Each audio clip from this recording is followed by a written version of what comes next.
Well, those were the headlines. A look at Parliament proceedings for the day. First up, let's have a look at news from Rajya Sabha. Rajya Sabha today took up the significant Judicial Appointments Commission bill, which seeks to scrap the collegium system of appointment of judges to higher courts. During the debate on the bill, government and opposition were united in criticizing the functioning of the judiciary and saying that the collegium system has disturbed the delicate power in democracy, which needs to be restored. Law Minister Kapil Sibal, leader of the opposition Arun Jaitley, and several other members were of the view that the present system of appointing judges to Supreme Court and High Courts lacked transparency and accountability.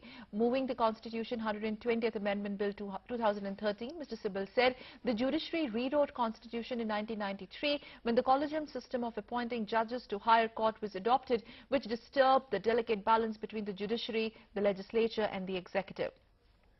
Mr. Sibal, a renowned lawyer, noted that it was in 1993 that the Supreme Court sought to change the procedure of appointment of judges in higher judiciary with an interpretation of Article 124(2) by bringing in a collegium system. He said the acts of appointments are executive acts and the judiciary has taken over executive power by rewriting Article 124. He said judiciary cannot take over the function of the executive and the executive must have a say in appointments in the judiciary. He said nobody knows how a judge is chosen under the collegium system as there is no access or transparency and RTI does not apply.